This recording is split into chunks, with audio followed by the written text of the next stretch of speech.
তথা আমরা এই মাসে যা বাস্তবায়ন করতে যাচ্ছি এগুলো একটাও স্টার্টিং মোহাম্মদ সাল্লাল্লাহু আলাইহি ওয়াসাল্লাম নয়, এগুলো সবগুলোর স্টার্টিং ইব্রাহিম আলাইহিসসালাতু ওয়াসসালাম। সেটা হজ হোক, সেটা কুরবানি হোক, যেটাই হোক। এবার ইব্রাহিম আলাইহিসসালাতু ওয়াসসালাম ফিরে গেলেন সন্তান সন্ততিকে রেখে জেরুজালেম, শাম, সিরিয়া, ফিলিস্তিন, এবং আল্লাহ সুবহানাহু ওয়া তাআলা তাকে স্বপ্নে দেখালেন যে তিনি তার সন্তানকে কুরবানি করতেছেন। এটা পরীক্ষা। ইব্রাহিম আলাইহিসসালাতু ওয়াসসালামের মতো আল্লাহর এত প্রিয় বান্দার অন্তর বেশি ভালোবাসার জন্য পাগল হয়ে গেছে তার সন্তানের। তা এখন সন্তান এবং যে স্ত্রীকে উনি বেশি ভালোবাসতেন, যে সন্তানকে বেশি ভালোবাসতেন, দূরে রেখে আসো। তো দূরে রেখে আসার পরেও হয়তো ইব্রাহিম আলাইহিস সালামের অন্তর থেকে সেই ভালোবাসাটা কমতেছে না। তো ইব্রাহিমের অন্তরে তো শুধু রাজ থাকবে রব্বুল আলামিনের, সন্তান সন্ততির নয়। কেন? এটাই ফিতনা। তাহলে তো আপনি জীবন দিতে পারবেন না, স্যাক্রিফাইস করতে পারবেন না, আপনি জিহাদে যেতে পারবেন না যদি আপনার সন্তানের প্রতি বেশি ভালোবাসা থাকে আল্লাহর চাইতে।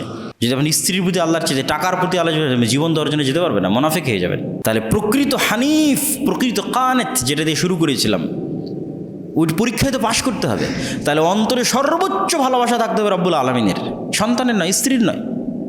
এবার আল্লাহ সুবহানাহু ওয়া তাআলা আদেশ দিলেন, যাও, যে সন্তানকে ভালোবাসো ওই সন্তানকে ভয় করো। ভালোবাসার পরীক্ষা। ইব্রাহিম আলাইহিসসালাতু ওয়াসসালাম জেরুজালেম থেকে আবার আসলেন মক্কায়। ইয়া আবাতি ইন্নী আরা ফিল মানাম ইয়া বুনাইয়া ইন্নী আরা ফিল মানামি আন্নী আযবাহুকা। হে আমার বৎস, হে আমার সন্তান, আমি দেখতেছি, আমি স্বপ্নে তোমাকে করতেছি। ফানজুর মাযা তারা, তুমি বলো তোমার মতামত কি। ইয়া আবাতি ফাআল মা তুমার সাতাজিদুনি ইনশাআল্লাহ মিনাস সাবিরিন। হে আমার পিতা, আল্লাহ আপনাকে যে আদেশ দিয়েছে আপনি করেন, আপনি আমাকে ধৈর্যশীলদের অন্তর্ভুক্ত পাবেন। এখন আপনি চিন্তা করেন যে আমি কুরবানি দিচ্ছি। ইব্রাহিমের পুরো জীবনীকে মাথায় রাখেন, ইব্রাহিম আলাইহিসসালাতু ওয়াসসালামের পুরো জীবনের শিক্ষাকে মাথায় রাখেন। এবার আপনার কুরবানিকে মাথায় রাখেন, যে কুরবানির গোশত নিয়ে আপনি মারামারি করতেছেন, কুরবানির যে গোশত আর একটু বেশি খাবেন এই জন্য ভাগাই দিচ্ছেন, আর একটু গোশত বেশি দরকার এই জন্য, বা ভালো গোশত কেন পেলেন না, এটা না টানাটানি করতেছেন। তাহলে এই প্রত্যেকটা ধাপে আপনি চিন্তা করে দেখেন যে আপনার অন্তরের সাথে ইব্রাহিমের অন্তরের মিল আছে কিনা। কুরবানি তো দিয়ে দিলেন, কিন্তু ইব্রাহিম আলাইহিসসালাতু ওয়াসসালামের যে স্যাক্রিফাইসিং লেভেল, ওটাকে আপনি ধরতে পারছেন না, ওটা ধারে কাছেও যেতে পারতেছেন না। তাহলে শুধু কুরবানি দিলে হবে না, শুধু হজ করলে হবে না, ইব্রাহিম আলাইহিসসালাতু ওয়াসসালামের ওই আদর্শটা ধরতে পারতে হবে। ফালাম্মা আসলামা ওয়া তাল্লাহু লিল জাবিন ওয়া নাদাইনাহু আইয়া ইব্রাহিম।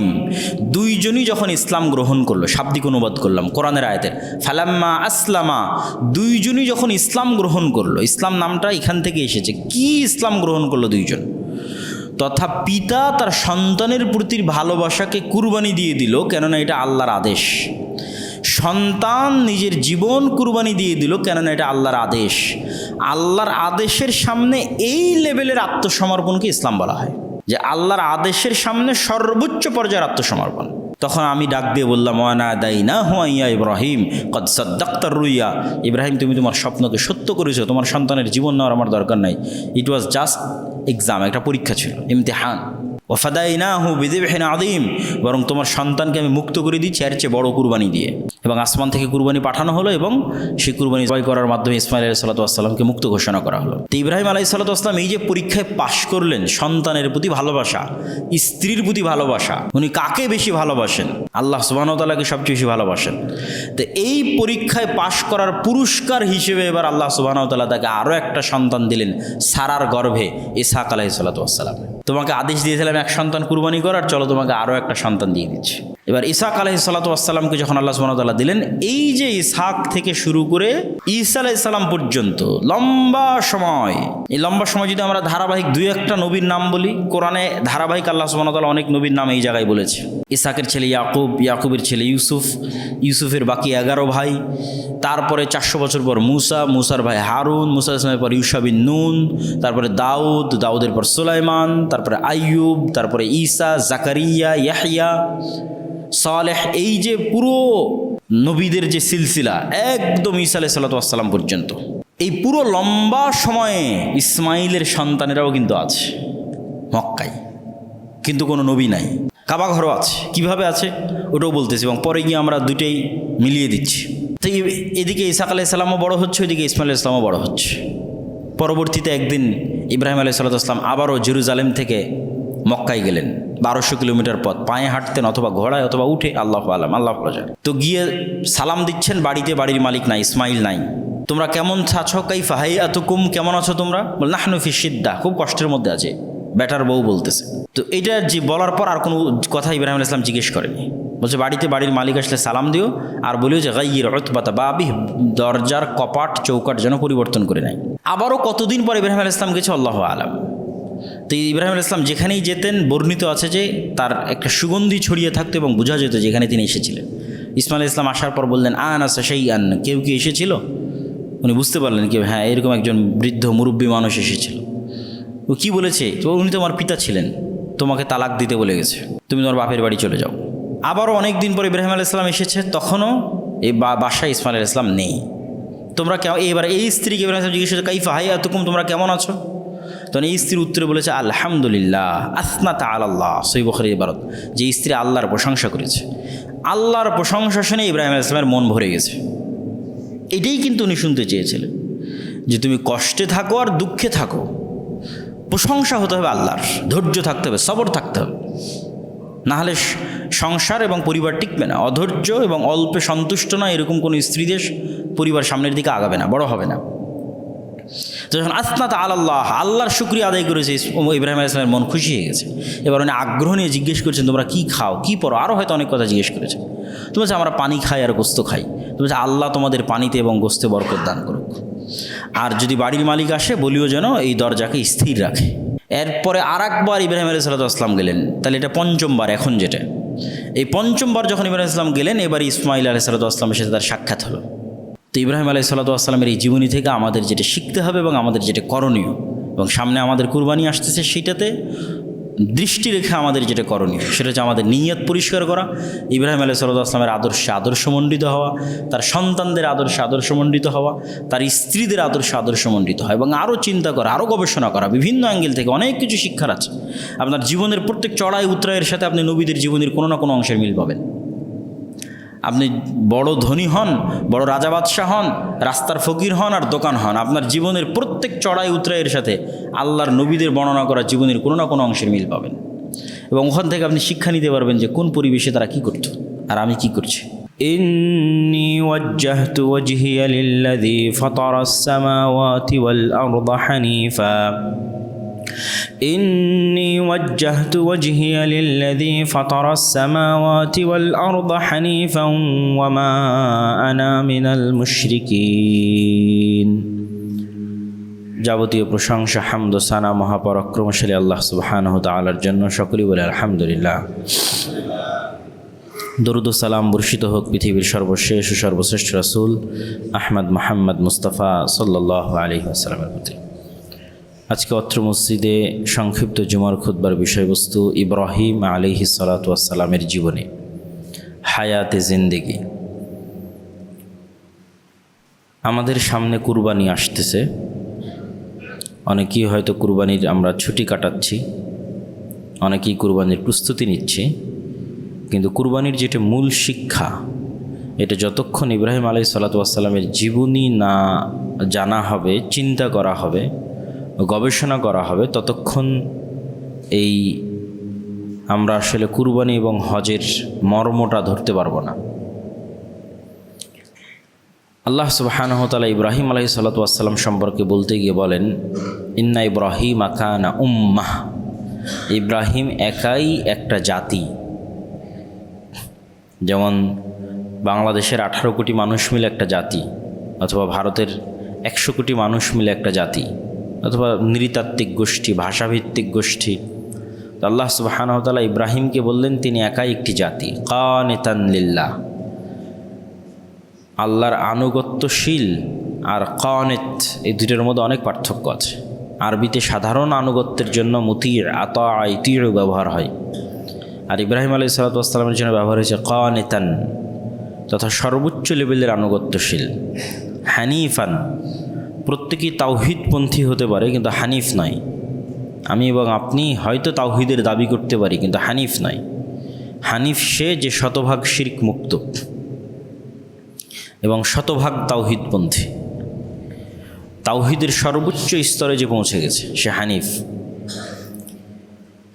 তো ইব্রাহিম আলাইহিস সালাতু ওয়াস সালাম শুধু মুসলমানদের নিকটে প্রিয় তা নয়, শুধু মুসলমানদের নিকটে সম্মানিত তা নয়, বর্তমান বিশ্বের 3টে বড় ধর্ম তথা পুরো পৃথিবীর 90 ভাগের মতো মানুষ ইব্রাহিম আলাইহিস সালাতু ওয়াস সালামকে সম্মান করে এবং স্মরণ করে। খ্রিস্টানেরাও, ইহুদিরাও, মুসলমানেরাও। এবং এটা লোক দেখানো সম্মান নয়, একদম অন্তর থেকে শ্রদ্ধা এবং গর্ব করা যে আমরা মিল্লাতে ইব্রাহিমের অনুসারী। এটাই ইহুদিদের গর্ব, এটাই খ্রিস্টানদের গর্ব, এটাই মুসলমানদের গর্ব। কিন্তু কে প্রকৃত মিল্লাতে ইব্রাহিমের অনুসারী সেটা ভিন্ন বিষয়, কিন্তু দাবিদার সবাই যে আমরা মিল্লাতে ইব্রাহিমের অনুসারী।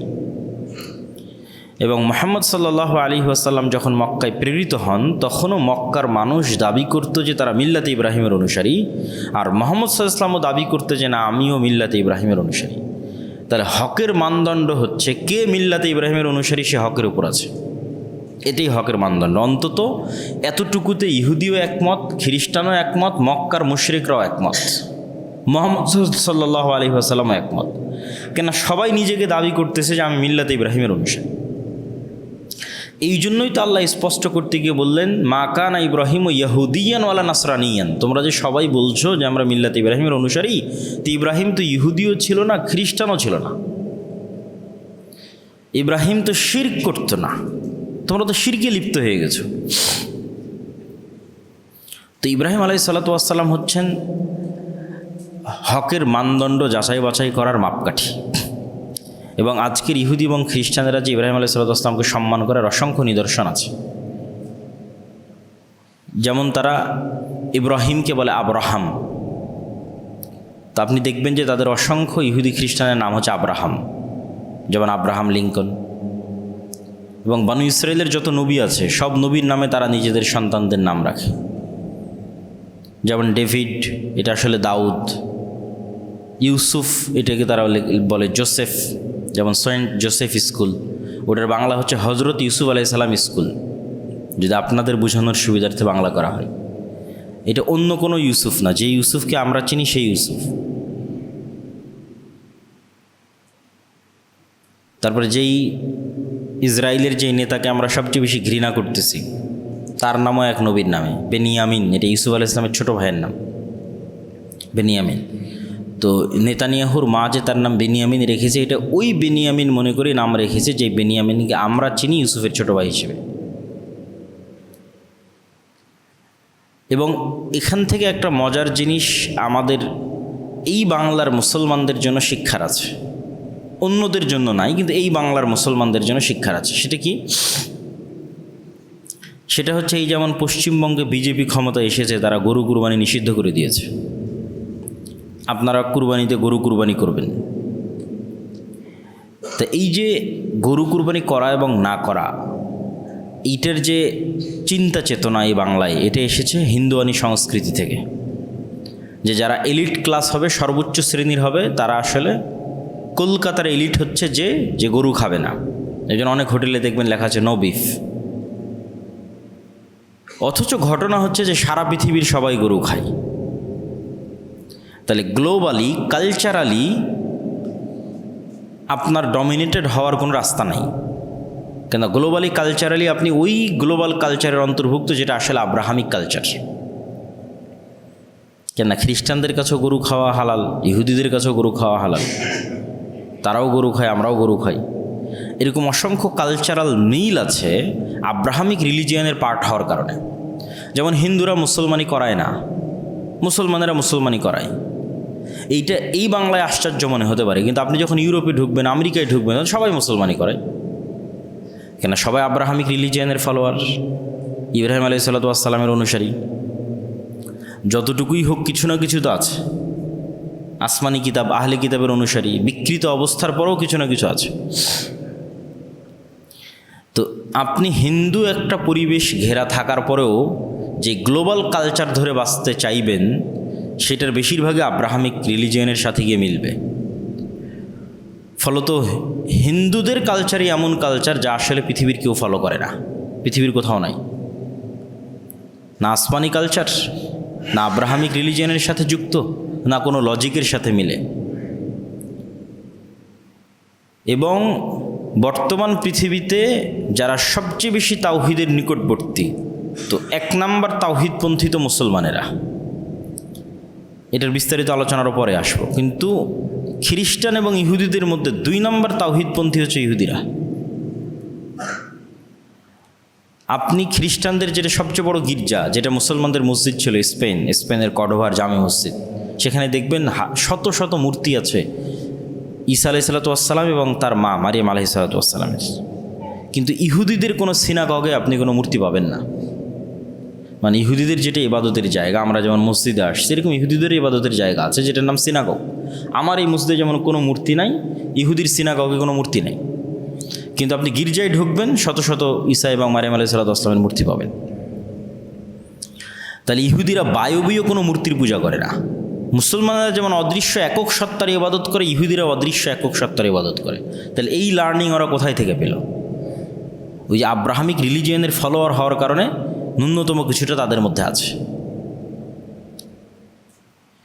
তো এখন অনেকে হয়তো মনে করবেন যে না, তাহলে তো কি আপনি ইহুদি ধর্মের প্রশংসা করলেন কি না? আল্লাহ তো কোরআন মাজিদে ইহুদিদেরকে অভিশপ্ত বলেছে। ইহুদিরা কেন অভিশপ্ত সেটারও সংক্ষিপ্ত উত্তর দিব, কিন্তু তার আগে আরও দুই একটা মিল দেখেন। মুসলমানেরা হালাল এবং হারাম বাছাই করে। মুসলমানদের চেয়ে হালাল হারাম বাছায় আরও বেশি কঠোর যদি কোনো জাতি থেকে থাকে, তার নাম ইহুদি। ইহুদিদের হালাল ফুডের নাম হচ্ছে কৌশার ফুড। মুসলমানদের চেয়ে কেন স্ট্রিক্ট?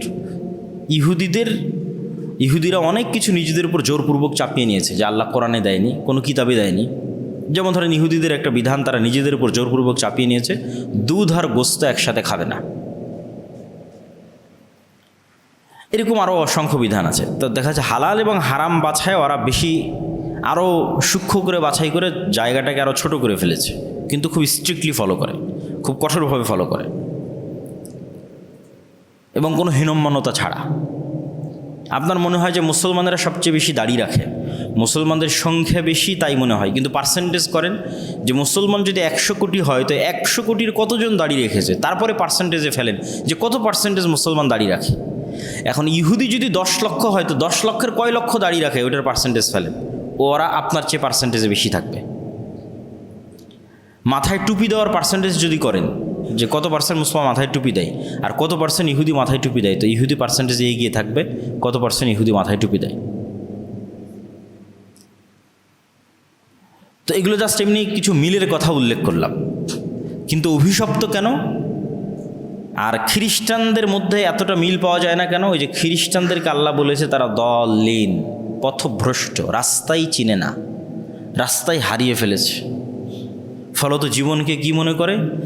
5 দিন কাজ করব, 5 করে যা টাকা ইনকাম করব ওই টাকা বাকি 2 দিনে মদের বারে অথবা জুয়ার পাবে গিয়ে শেষ করে দেব, অথবা গার্লফ্রেন্ডের সাথে ঘুরে উড়িয়ে দেব। তাহলে জীবনের হাকিকাত, জীবনের প্রকৃত লক্ষ্য উদ্দেশ্য সম্পর্কে একজন খ্রিস্টান অচেতন। তার কাছে জীবনের কোনো লক্ষ্য উদ্দেশ্য নির্ধারিত নাই। কিন্তু একজন ইহুদি অচেতন নয়, একজন ইহুদি সচেতন, সে রাস্তা জানে, কেন পৃথিবীতে এসেছে সেটাও জানে। তো এই জন্য ইহুদিদেরকে আল্লাহ বলেছে এরা অভিশপ্ত, কেননা ইবলিসের চাইতে জ্ঞানী কেউ ছিল না। ইবলিস জানতো আল্লাহর চাইতে বেশি ইবলিসকে কে চিনতে পারে, সবচেয়ে বেশি ইবাদত গুজার ছিল। এমনও তাফসিরে রিওয়ায়াত এসেছে যে জিন জাতিকে যখন আল্লাহ আদেশ দিল ফেরেশতাদের যে জিনদেরকে তাড়িয়ে দাও মেরে পিটে, পৃথিবীর লোকালয় থেকে এদেরকে পাহাড়ে জঙ্গলে সমুদ্রে তাড়িয়ে দাও, তখন ইবলিসও ফেরেশতাদের সাথে ওই সমস্ত জিনদের তাড়াতো। এবং কোনো জিনকে আসমানে প্রবেশের অনুমতি দেওয়া হয়নি, শুধু ইবলিস ছাড়া। তাহলে জ্ঞান থাকার পরেও, জানার পরেও যখন মানুষ ইগো প্রবলেমের কারণে, অহংকারের কারণে, হিংসার কারণে অস্বীকার করে বসে, তখন এটা হলো অভিশাপ। ভাই আমি জানি না, তা আমার কি করার আছে? এই জন্য আগেও সবচেয়ে বেশি মুসলমান হয়েছে খ্রিস্টানেরা, কিয়ামত পর্যন্ত সবচেয়ে বেশি মুসলমান হবে খ্রিস্টানেরা। জানে না, জানলেই গ্রহণ করবে, জানাতে হবে, দাওয়াত দিতে হবে। সবচেয়ে দ্রুত ইসলামকে অ্যাকসেপ্ট করে খ্রিস্টানেরা। ইহুদিরা তো সব জানেই, তাহলে কেন আপনাকে অ্যাকসেপ্ট করে না? ইগো প্রবলেম, অহংকার, হিংসা। যেই ইব্রাহিমের রক্তের উত্তরসূরি হওয়ার দাবিদার আমরা, সেই ইব্রাহিমের রক্তের উত্তরসূরি হওয়ার দাবি করলো মুহাম্মদ সাল্লাল্লাহু আলাইহি ওয়াসাল্লাম মক্কায় বসে। মুহাম্মদ সাল্লাল্লাহু আলাইহি ওয়াসাল্লাম কার সন্তান? ইব্রাহিমের সন্তান। যেই ইব্রাহিমের আদর্শের উত্তরসূরি হওয়ার দাবিদার আমরা, সেই ইব্রাহিমের আদর্শের উত্তরসূরি হওয়ার দাবি করলো মুহাম্মদ সাল্লাল্লাহু আলাইহি ওয়াসাল্লাম মক্কায় বসে।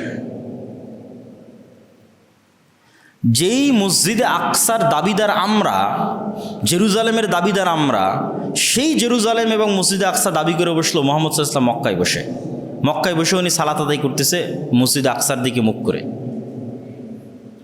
তাহলে ইব্রাহিম আলাইহিসসালাতু ওয়াসসালামের এমন কোনো কালচারাল এবং হিস্ট্রিক্যাল ইতিহাস এবং ঐতিহ্য বাকি থাকলো না যেটার দাবি মুহাম্মদ সাল্লাল্লাহু আলাইহি ওয়াসাল্লাম করলো না। রক্ত আমি ইব্রাহিমের, আদর্শ আমি ইব্রাহিমের, আর ইব্রাহিমের 2 সন্তান যে মসজিদ আবাদ করেছে ওই 2 মসজিদের উত্তরসূরি আমি। তো সবই তো ওদের হাত থেকে চলে গেল। ইব্রাহিম আলাইহিসসালাতু ওয়াসসালামের 2 সন্তান, যা এক সন্তানের উত্তরসূরিরা আবাদ করেছে মসজিদে আকসা, আর এক সন্তানের উত্তরসূরিরা আবাদ করেছে কাবাঘর। তো এই জন্য ইব্রাহিম আলাইহিসসালাতু ওয়াসসালামের আদর্শ সম্পর্কে জানা খুবই জরুরি। ইব্রাহিম আলাইহিসসালাতু ওয়াসসালামের সংক্ষিপ্ত ইতিহাসে তো এই কথার সারমর্ম হচ্ছে ইহুদিরা ইগো, অহংকার এবং হিংসা এবং সুপারিয়রিটি থিওরি, এই কয়েকটা জিনিসের কারণে ইহুদি এবং হিন্দু মুশরিক তাদের বিদ্বেষ সবচেয়ে বেশি মুসলমানদের সাথে। ওইটা নিয়ে আরও অন্যদিন হয়তো আরও বিস্তারিত কথা বলা যাবে। তো ইব্রাহিম আলাইহিসসালাতু ওয়াসসালামের ফলোয়ার হওয়ার দাবিদার সবাই ইব্রাহিম আলাইহিসসালাতু ওয়াসসালামকে সম্মান করে। ইব্রাহিম আলাইহিসসালাতু ওয়াসসালাম কে? আজ থেকে 5000 বছর পূর্বে আজকের ইরাকের রাজধানী বাগদাদ, যাকে কোরআনে বলা হয়েছে বাবেল, বাবেলা হারুত ও মারুত, বাবেল নামক নগরীতে হারুত মারুত ফেরেশতাকে অবতীর্ণ করেছিলাম, জাদুর শহর। ওইটার আজকের নাম বাগদাদ। সেখানে তৎকালীন বাদশাহ নমরুদের সবচেয়ে ঘনিষ্ঠ ধর্মযাজক, মূর্তি তৈরিকারী আজরের ঘরে জন্ম হল ইব্রাহিম আলাইহিসসালাতু ওয়াসসালামের। নবীদের জীবনীর মধ্যে প্রত্যেক অ্যাঙ্গেলে শিক্ষা আছে, এখান থেকেও শিক্ষা আছে, যেটা আমরা বলি জন্ম হোক যথাতথা, কর্ম হোক ভালো। এবং রাসূল সাল্লাল্লাহু আলাইহি ওয়াসাল্লাম বলেছেন, কে কোন বংশে জন্ম নিয়েছে, কার রক্ত কি, এটা আল্লাহ সুবহানাহু ওয়া তাআলা দেখবেন না। নবী হলে নবীর সন্তান ভালো হবে, বাপ খারাপ হলে ছেলে খারাপ হবে, এরকম কোনো লজিক নাই। পিতা মূর্তি পূজক, তার সন্তান সবচেয়ে তাওহীদবাদী। আবার পিতা নবী, তার সন্তান কাফের, নূহ আলাইহিসসালাতু ওয়াসসালাম। সুতরাং ইমানের নূর সবচেয়ে পাওয়ারফুল, রক্ত নয়, বংশ নয়, ধন সম্পদ নয়। এবং আল্লাহ সুবহানাহু ওয়া তাআলার এটা পৃথিবী পরিচালনার মূলনীতি যে ফেরাউন থাকলে মুসা থাকবে, মুসা থাকলে ফেরাউন থাকবে, নমরুদ থাকলে ইব্রাহিম থাকবে। পরিবেশ যতই ভয়ঙ্কর হোক, যতই বিপরীত হোক, ওর মধ্যে থেকে আল্লাহ সুবহানাহু ওয়া তাআলা বের করে নিয়ে আসবে ইমানের সবচেয়ে শক্তিশালী নূরকে। ফেরাউনের সময় সবচেয়ে বিপরীত পরিবেশের মধ্যে মুসা আলাইহিস সালামের মতো ইমানদার মানুষকে ফেরাউনের বাড়ি থেকে নিয়ে আসা হয়েছে। আর যখন নমরুদের আমলে সারা পৃথিবী মূর্তি পূজায় ছেয়ে গেছে, তখন সবচেয়ে বড় মূর্তি পূজক যে মূর্তি বানায়, ওর ঘর থেকে আল্লাহ ইব্রাহিমকে বের করে নিয়ে আসছে। তো ইব্রাহিম আলাইহিসসালাতু ওয়াসসালামের সেলফ অ্যানালাইসিস, উনি নিজেই আল্লাহ সুবহানাহু ওয়া তাআলা ওনাকে যে হিকমা এবং জ্ঞান জন্মগতভাবে দিয়েছিলেন, শার্প মেধা, শার্প চিন্তা শক্তি, ওই চিন্তা শক্তি দিয়ে উনি চিন্তা করতে করতে আল্লাহ সুবহানাহু ওয়া তাআলার পরিচয়ের সাথে পরিচিত হয়েছেন, যেটা আপনারা সবাই জানেন। যে তৎকালীন বিশ্বে মানুষ মূর্তির পূজা করে, সূর্যের পূজা করে। এখনও হিন্দুরা সূর্য নমস্কার, সূর্য যখন উঠবে তখন সূর্য নমস্কার আছে, সেটার ভিন্ন স্টাইল আছে। এবং এমনকি সেই হিন্দুয়ানি কালচার ফলো করে আমাদের দেশেও শিখা অনির্বাণ, অনেক আগুন, অনেক কিছু মূর্তি, খাম্বা, সেগুলোর সম্মান। তো ইব্রাহিম আলাইহিসসালাতু ওয়াসসালাম এগুলো অ্যানালাইসিস করলেন, যে আয়াতগুলো আমি পড়েছি উনি পার্সোনালি অ্যানালাইসিস করলেন, যে এই সূর্য, এই তারকা, এই নক্ষত্র প্রত্যেকটার মধ্যে পরিবর্তন হচ্ছে, পরিবর্ধন হচ্ছে, হারিয়ে যাচ্ছে, ছোট হচ্ছে, বড় হচ্ছে, নিভে যাচ্ছে। এইটা কোনো রবের বৈশিষ্ট্য হতে পারে না, বরং এগুলোর আড়ালে এমন একজন আছেন যিনি এগুলোকে অদৃশ্য থেকে কন্ট্রোল করতেছেন। এবং এই সেলফ অ্যানালাইসিসের মাধ্যমে, হিকমার মাধ্যমে যখন উনি আল্লাহর সাথে পরিচিত হলেন, ওনার ইমান যখন মজবুত হলো আল্লাহ সুবহানাহু ওয়া তাআলার প্রতি, তখন ইনি এই সেম প্রশ্ন মানুষকেও করা শুরু করলেন। তো শুরু করলেন তার নিজের বাবা থেকে, ইয়া আবাতি লিমা তা'বুদ মা লা ইয়াসমা ওয়ালা ইউবসির ওয়ালা ইউগনি আনকা শাইআ। হে আমার পিতা, এমন কিছুর কেমনি ইবাদত করেন যা শুনতে পায় না, যা দেখতে পায় না, এবং আপনার কোনো উপকার করতে পারে না। লজিক্যাল কোশ্চেন, কেন উনি অনেক শার্প মেধা আল্লাহ ওনাকে জন্মগত দিয়েছিল, যে এমন কিছুর কেমনে ইবাদত করি, এমন কবরের সামনে কেমনে মাথা নত করি, এমন খাম্বার সামনে কেমনে যাই, আর এমন মূর্তির সামনে কেমনে দাঁড়াই, শুনে না, দেখে না, কোনো উপকার করতে পারে না, ইললজিক্যাল। তখন ওনার বাবা ক্ষিপ্ত হয়ে গেলেন, মানুষের প্রথম বাধা তার ঘর থেকে আসে। সত্য এবং হক ঘর থেকে বাধাপ্রাপ্ত হয়। ইব্রাহিম আলাইহিসসালামের পিতা বললেন যে তুমি যদি তোমার এই দাওয়াত পরিত্যাগ না করো, ফাইল্লাম তাংতাহি লা আরজুমান্নাক ওয়াহজুরনি মালিয়া, তুমি যদি বিরত না থাকো তাহলে পাথর দিয়ে মারবো তোমাকে, আর আমার এখান থেকে দূরে সরে যাও, সরো এখান থেকে, বের হয়ে যাও আমার ঘর থেকে। তখন ইব্রাহিম আলাইহিসসালাম বলছেন, আস্তাগফিরুলাকা রব্বি, আমার প্রতিপালকের কাছে আমি আপনার জন্য দোয়া করব। ইন্না রব্বি কানা বি হাফিয়া, আমার প্রতিপালক আমাকে অনেক ভালোবাসে, অনেক আন্তরিক আমার প্রতি, আমি আপনার জন্য আমার প্রতিপালকের কাছে দোয়া করবো। উনি দোয়া করেছিলেন, কিন্তু সেই দোয়া আল্লাহ সুবহানাহু ওয়া তাআলা কবুল করেননি ওনার পিতার ক্ষমার জন্য। তারপরে যখন পিতার কাছে দাওয়াত পৌঁছে দিয়ে কোনো লাভ হলো না, হকপন্থী মানুষরা স্ট্রেট ফরওয়ার্ড হয়, যেটা সত্য বুঝে সেটা প্রচার করতে চায়। এবার উনি দেশের জনগণ, আশেপাশের সমাজের মানুষের কাছে এই দাওয়াত নিয়ে গেলেন। আশেপাশের সমাজের মানুষের কাছে যখন এই দাওয়াত নিয়ে গেলেন, সেটারও কৌশল অবলম্বন করলেন, ফিলোসফি, লজিক, দর্শন, প্রশ্ন। মানুষ সবাই যাবে মেলাতে, ফেস্টিভ্যাল, জাতীয় উৎসব, সবাই গেছে। ইব্রাহিম আলাইহিসসালাম অসুস্থতার অজুহাতে যাননি। তিনি সেই সুযোগে সকল মূর্তিগুলো ভেঙে দিয়ে একটা বড় কুড়াল বড় মূর্তির ঘাড়ে রেখে দিয়েছেন। মান ফাআলা হাযা বিআলিহাতিনা, কে করলো এই কাজ আমাদের ইলাহগুলোর সাথে? তখন মানুষ বলতে লাগলো যে একজন যুবক আছে, এ তো মূর্তি বিরোধী কথা বলে, তার নাম ইব্রাহিম, এ আজকে মেলায় যায়নি। তাকে ধরে নিয়ে আসা হলো। আনতা ফাআলতা হাযা বিআলিহাতিনা ইয়া ইব্রাহিম, ইব্রাহিম তুমি কি আমাদের প্রভুদের সাথে এই কাজ তুমি করেছো? বাল ফাআলাহু হাযা কাবীরুহুম ফাসআলুহুম ইন কানু ইয়ানতিকুন। আরে দেখতে পাচ্ছ না, সবচেয়ে বড় মূর্তির ঘাড়ে যে কুড়াল রাখা আছে, ওই বড় মূর্তি এদেরকে ভেঙেছে। হয় ওই বড় মূর্তিকে জিজ্ঞেস করো, নাহলে যেগুলো ভেঙে পড়ে আছে এদের জিজ্ঞেস করো, আহত হয়ে আছে যেগুলো এদের জিজ্ঞেস করো যে কে ভেঙেছে। তখন ওরাই পাল্টা বলতেছে, এটা কিন্তু দাওয়াত দেওয়ার জন্যই ঘটনা ঘটানো। ওরাই তখন পাল্টা বলছে, আরে এরা তো কথা বলতে পারে না, তুমি তো জানো ইব্রাহিম, তুমি তো জানো এরা কথা বলতে পারে না। এবার ইব্রাহিম আলাইহিস সালাম বলছে, কাইফা তা'বুদুন, তোমরা এমন সত্তার কেমনে ইবাদত করো, মা লা ইয়ানফাউকুম ওয়া লা ইয়াদুররুকুম, যা তোমাদের কোনো ক্ষতিও করতে পারে না, কোনো উপকারও করতে পারে না, কথাও বলতে পারে না। ইললজিক্যাল। কেউ এসে ভেঙে দিয়ে চলে গেল, নিজেকে বাঁচাতে পারলো না, তার কেমনে ইবাদত হয়? তখন মানুষজন ইব্রাহিম আলাইহিসসালামকে এবার নিয়ে চলে গেলেন একদম রাজ দরবারে। প্রথমে বাবা, তারপরে সমাজ, এবার সরাসরি বাদশাহ। কেন ওনার দাওয়াতের উত্তর কারো কাছে নাই। এবার বাদশার সাথে তর্ক বিতর্ক। বাদশাহ বলছে, কার ইবাদত করো তুমি? তো বলে, আমি এক আল্লাহর ইবাদত করি। কি আছে সেই এক আল্লাহর? বলে, ইন্না রাব্বি ইউহয়ি ওয়া ইউমীত, আমার আল্লাহ মৃতকে জীবিত করতে পারে, জীবিতকে মৃত করতে পারে। তো নম্বর বলছে, আনা উহয়ি ওয়া উমীত, এটা আবার কোন বড় কথা হলো? আমিও মৃতকে জীবিত করতে পারি, জীবিতকে মৃত করতে পারি। ফাঁসির আসামিকে মুক্তি দিয়ে দিলাম, সাধারণ নিরপরাধ মানুষকে হত্যা করে দিলাম, এবং চোখের সামনে ঘটালো এই ঘটনা। তা আমি তোমার আল্লাহর আমার মধ্যে তাহলে পার্থক্য কী? তখন ইব্রাহিম আলাইহিস সালাম বললেন, আল্লাহ সুবহানাহু, তুমি যদি সক্ষম হও তাহলে তুমি যেই সূর্য প্রত্যেক দিন পূর্ব দিক থেকে উঠতেছে, ফাআতি বিহা মিনাল মাগরিব, যদি তুমি নিজেকে রবই দাবি করো, তাহলে এই সূর্যকে আজকে তুমি পশ্চিম দিক থেকে উঠাও। এবং এই চ্যালেঞ্জ কিন্তু এখনও অব্যাহত। কেন এই চ্যালেঞ্জ এখন অব্যাহত? কেন এখন সায়েন্স এবং টেকনোলজি সর্বোচ্চ স্তরে আছে। তো কেউ যদি সবচেয়ে বড় সায়েন্টিস্ট হয়, সে আসমানের নিজামকে হ্যাক করুক, যে নিজামের মধ্যে দিয়ে সূর্য উঠছে এবং ডুবছে, চন্দ্র উঠছে এবং ডুবছে। ইব্রাহিম আলাইহিস সালাম এই চ্যালেঞ্জ দিয়েছিলেন যে তুমি এটা করো। এখন যেমন আমাদের মোবাইল, কম্পিউটার সবই হ্যাক করা যায়, আসমানি সিস্টেমকে কেউ হ্যাক করুক এবং সেই সিস্টেমের মধ্যে নিজে থেকে পরিবর্তন নিয়ে আসুক। মানুষের সভ্যতা যত উন্নতি হোক না কেন, এই চ্যালেঞ্জ চলমান যে আসমানের সিস্টেমকে হ্যাক করতে হবে। কে হ্যাক করতে পারো আসো, এবং সেখানে নিজের সিস্টেম চালাতে পারো। ফাবুহিতাল্লাযী কাফার। এবার যখন বাদশাও ইব্রাহিম আলাইহিসসালামের যুক্তির সামনে পরাজিত হয়ে গেল, মানুষ যখন যুক্তিতে পারে না, তখন জুলম এবং অত্যাচার নেমে আসে।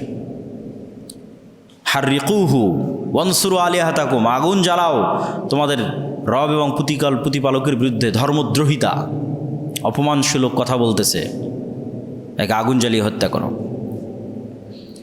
আল্লাহ সুবহানাহু ওয়া তাআলা বলেন, ইয়া নারু কুনি বারদাম ওয়া সালামান আলা ইব্রাহিম, হে আগুন তুমি ইব্রাহিমের জন্য ঠান্ডা শীতল হয়ে যাও। তাই ঘটলো। আগুন প্রজ্বলন শেষ হয়ে গেল, ইব্রাহিম আলাইহিস সালাম অক্ষত অবস্থায় বের হয়ে আসলেন। যখন তারা বুঝলো ইব্রাহিম আলাইহিস সালামকে হত্যা করতে পারছে না, তখন তাকে দেশ থেকে বের করে দিল। প্রায় সব নবী নিজ এলাকা থেকে বিতাড়িত হয়েছে, নিজ সমাজ থেকে বিতাড়িত হয়েছে, নিজ দেশ থেকে বিতাড়িত হয়েছে। আমরা যদি বিতাড়িত না হয়ে থাকি তাহলে আমাদের দাওয়াতের মধ্যে কম্প্রোমাইজ আছে। দাওয়াত যে খুব শক্তভাবে হুবহু শতভাগ তাওহীদপন্থীর উপর দাওয়াত দিবে, তার মধ্যে এই জুলুম, এই বিপদগুলো নেমে আসবে। ইব্রাহিম আলাইহিস সালামের জীবনী দেখেন আর মোহাম্মদ সাল্লাল্লাহু আলাইহি ওয়াসাল্লামের জীবনী দেখেন, অনেক কিছু কমন পাবেন। ইব্রাহিম আলাইহিস সালাম যেমন মূর্তি পূজার সমাজে জন্ম নিয়েছে, মোহাম্মদ সাল্লাল্লাহু আলাইহি ওয়াসাল্লাম মূর্তি পূজার সমাজে জন্ম নিয়েছে। ইব্রাহিম আলাইহিস সালাম যেমন নিজ পরিবার এবং সমাজে দাওয়াত দিয়েছে, মোহাম্মদ সাল্লাল্লাহু আলাইহি ওয়াসাল্লাম নিজ পরিবার সমাজে দাওয়াত দিয়েছে। ইব্রাহিম আলাইহিস সালামকে যেমন তার মানুষ এলাকা থেকে বের করে দিয়েছে, মোহাম্মদ সাল্লাল্লাহু আলাইহি ওয়াসাল্লামকে মানুষ তার এলাকা থেকে বের করে দিয়েছে। তাহলে ইব্রাহিম আলাইহিস সালাম ইরাক থেকে হিজরত করে কোথায় গেলেন? শাম, সিরিয়া, ফিলিস্তিন। আর মুহাম্মদ সাল্লাল্লাহু আলাইহি ওয়াসাল্লাম হিজরত করে কোথায় গেলেন? মক্কা থেকে মদিনা। এই জন্য রাসূল সাল্লাল্লাহু আলাইহি ওয়াসাল্লাম বললেন, কিয়ামত পর্যন্ত দিন থাকবে কোথায়? যেখানে মুহাম্মদ সাল্লাল্লাহু আলাইহি ওয়াসাল্লাম হিজরত করে গেছে আর যেখানে ইব্রাহিম আলাইহিস সালাম হিজরত করে গেছে। দারু হিজরতে মুহাম্মদ ওয়া দারু হিজরতে ইব্রাহিম, দারুল হিজরা, যেই জায়গা মুহাম্মাদের হিজরতের জায়গা আর যেই জায়গা ইব্রাহিমের হিজরতের জায়গা, কিয়ামত পর্যন্ত এই দুই জায়গায় হক থাকবে। শামে হক থাকবে, মদিনায় হক থাকবে, এখনও আছে। ইব্রাহিম আলাইহিস সালাতু ওয়াস সালাম শাম, সিরিয়া, ফিলিস্তিনে হিজরত করে গেলেন। সারা আলাইহা সালাতু ওয়াস সালামের সাথে তার বিবাহের ঘটনা কখন, তা কোরআন এবং হাদিসে স্পষ্ট জানা যায় না। কিন্তু সিরিয়া এবং ফিলিস্তিন থেকে খাদ্যের সন্ধানে অথবা কোনো কাজে মিশর যাচ্ছেন। আর শাম এবং মিশরের সাথে এই যোগাযোগ 5000 বছরের পুরাতন। ইব্রাহিম আলাইহিস সালাম যেমন শাম থেকে মিশর যাচ্ছে, তারও কয়েক শত বছর পর ইউসুফ আলাইহিস সালাম এবং তার ভাইয়েরা শাম থেকে মিশর যাবে। তার কয়েক শত বছর পর মুসা আলাইহিস সালাম বানু ইসরায়েলদের নিয়ে মিশর থেকে শামে আসবে, ফিলিস্তিনে আসবে। আর এখন গাজার মুসলমানেরাও যদি সহযোগিতা চায় তাহলে মিশর থেকে। তাহলে ফিলিস্তিন এবং শাম, এই মিশর অথবা শাম এবং মিশরের এই যোগাযোগ 5000 বছরের পুরাতন। এই যাত্রাপথের এক জালেম বাদশাহ, সুন্দরী নারীদের প্রতি তার লোলুপ দৃষ্টি ছিল। সে ইব্রাহিম আলাইহিস সালাতু ওয়াস সালামের স্ত্রীকে জোরপূর্বক উঠিয়ে নিয়ে যায়, যদিও ইব্রাহিম আলাইহিস সালাম পরিচয় দিয়েছিলেন যে আমার ভাই এবং বোন, স্বামী স্ত্রী নয়।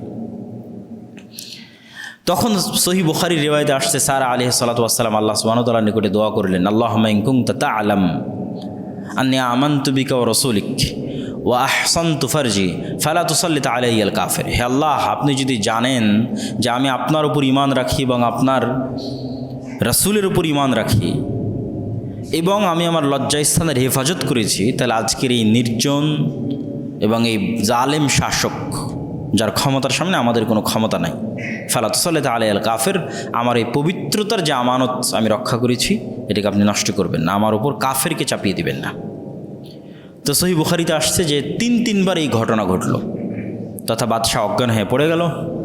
আবার কান্নাকাটি করে সারা আলাইহিস সালাতু ওয়াস সালামের কাছে ক্ষমা চাইল, তুমি আমাকে বাঁচাও। সারা আলাইহিস সালাতু ওয়াস সালাম আবার আল্লাহকে বললেন, আল্লাহ, এই যদি এখানে নিহত হয় মানুষ বলবে আমি হত্যা করেছি, অতএব একে বাঁচিয়ে দেন। আল্লাহ আবার তাকে সুস্থ করে দিলেন। সে আবার তার কুনিয়াতে সামনের দিকে এগিয়ে আসলো। আবার সারা আলাইহিস সালাতু ওয়াস সালাম আল্লাহর কাছে দোয়া করলেন, আবার সে অজ্ঞান হয়ে পড়ে গেল। এই ঘটনা 3বার ঘটল। এখান থেকে একটা জিনিস বোঝা যায় যে আল্লাহ সুবহানাহু ওয়া তাআলার কিছু বান্দা এবং বান্দি আছে যাদের মুখের কথা আল্লাহ সুবহানাহু ওয়া তাআলা সাথে সাথে বাস্তবায়ন করেন। তারা আল্লাহ সুবহানাহু ওয়া তাআলার এত নিকটে যে তাদের মুখ দিয়ে যেটি উচ্চারিত হয় সেটি বাস্তবায়ন করা আল্লাহর জন্য লাজেম হয়ে যায়। না বাস্তবায়ন করলে আল্লাহ নিজে লজ্জা পান। তার অবস্থান আল্লাহর নিকটে এত নিকটে। সেই রকমই একজন হচ্ছে সারা আলাইহিস সালাতু ওয়াস সালাম। তিনি মুখ দিয়ে বলতেছেন, আল্লাহ এক থেকে বাঁচাও, পড়ে যাচ্ছে, বলছে আল্লাহকে সুস্থ করে দাও, সুস্থ হয়ে যাচ্ছে। মানে মুখ দিয়ে যা উচ্চারণ হচ্ছে তাই হচ্ছে 6 বার। বাদশাহ যখন বুঝলো যে সে এই মহিলার কোনো ক্ষতি করতে পারবে না, তখন সে তার অধীনস্থ মহিলাদের মধ্যে থেকে সবচেয়ে সম্মানিতা এবং সবচেয়ে আত্মমর্যাদা সম্পন্ন, যিনি অন্য কোনো বাদশার কন্যা ছিলেন, কোনো যুদ্ধের কারণে তার কাছে যুদ্ধবন্দিনী অবস্থায় এসেছিল। হাজেরা আলাইহিস সালাতু ওয়াস সালামকে হাদিয়া হিসেবে সারার সাথে ইব্রাহিম আলাইহিস সালাতু ওয়াস সালামের সাথে বিদায় দিলেন। ইব্রাহিম আলাইহিস সালাতু ওয়াস সালামের বয়স 80 বছর পার হয়ে গেছে, 100 বছর ছুঁই ছুঁই, কিন্তু ওনার কোনো সন্তান হয়নি। তো সন্তানের আশাতেই সারা আলাইহিস সালাতু ওয়াস সালাম ইব্রাহিম আলাইহিস সালাতু ওয়াস সালামের বিবাহ হাজেরা আলাইহিস সালাতু ওয়াস সালামের সাথে দিলেন। যেহেতু সন্তান হচ্ছে না, মানুষের সবারই সন্তানের চাওয়া থাকে, এবং হাজেরা আলাইহিস সালাতু ওয়াস সালামের সাথে বিবাহ হওয়ার পর আল্লাহ সুবহানাহু ওয়া তাআলা ইব্রাহিম আলাইহিস সালাতু ওয়াস সালামকে প্রথম সন্তান দিলেন ইসমাইল। এবং মহিলাদের মধ্যে যে স্বাভাবিক ঈর্ষা কাজ করে, যে যখনই কারো সন্তান হয় এবং সন্তান যদি সুন্দর ফুটফুটে হয়, তাহলে পিতার স্বাভাবিক আগ্রহ এবং ভালোবাসা ওই স্ত্রীর প্রতি বিরাজ করবে যার সন্তান হয়েছে। তখন যেই স্ত্রীর সন্তান হয়নি সে অবশ্যই মানসিকভাবে কষ্ট পাবে। ইব্রাহিম আলাইহিস সালাতু ওয়াস সালাম হাজেরা আলাইহিস সালাতু ওয়াস সালাম এবং তার ছোট্ট সন্তান ইসমাইলকে রেখে আসলেন এই জেরুজালেম থেকে 1200 কিলোমিটার দূরে মক্কায়, যেইখানে আল্লাহ সুবহানাহু ওয়া তাআলার প্রথম ঘর আছে, ইন্না আউওয়ালা বাইতুন উদিআ লিন-নাস বিবাক্কাহ।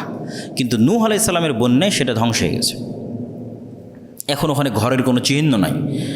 আদম আলাইহিস সালাতু ওয়াস সালাম যেখানে এবং হাওয়া আলাইহিস সালাতু ওয়াস সালাম যেখানে অবতীর্ণ হয়েছেন, বা যেখানে প্রথম মানুষ ঘর আবাদ করেছে, যেখানে প্রথম মানুষ ইবাদত করেছে, ফেরেশতারা যেখানে প্রথম ঘর তৈরি করেছে, সেটাই মক্কা, সেই প্রথম ঘরই কাবা। কিন্তু নূহ আলাইহিস সালামের বন্যায় সেটা মিটে গেছে। তো ইব্রাহিম আলাইহিস সালাতু ওয়াস সালাম কোরআনের মধ্যে বলছে, আল্লাহ সুবহানাহু ওয়া তাআলা এই সময়কার বর্ণনা, রব্বি ইন্নী আসকানতু মিন যুররিয়াতি বিওয়াদিন গায়রা যি যারইন ইনদা বাইতিকাল মুহাররাম। আল্লাহ, এমন এক জায়গায় আমার পরিবার পরিজনকে রেখে যাচ্ছি, গায়রা যি যারইন, যেখানে একটা ঘাসও উৎপাদন হয় না। মানুষ তো বহু দূরের কথা, পশু পাখি প্রাণী তো বহু দূরের কথা, ঘাসও নাই। গায়রা যি যারইন, একটা ঘাসও নাই যেখানে।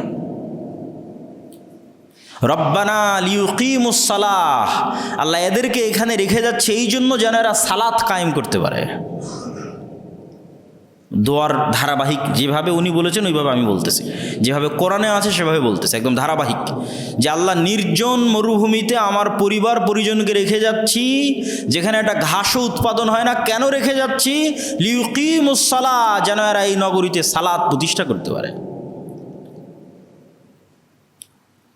হে আল্লাহ, আপনি মানুষের অন্তরকে ঘুরিয়ে দেন এই শহরের দিকে। পরের বাক্য,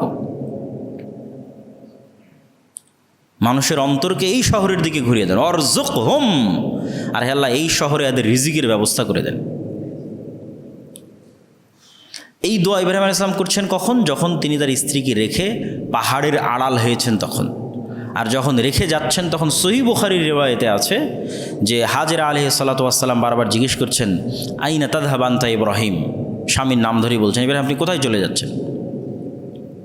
এবং এমন জায়গায় রেখে যাচ্ছেন যেখানে সেই কিছুই নাই, লা ইনস ওয়ালা সেই, কোনো মানুষ নাই আর কিছুই নেই, মানুষও নাই, পশু পাখি গাছপালা কিছু নেই।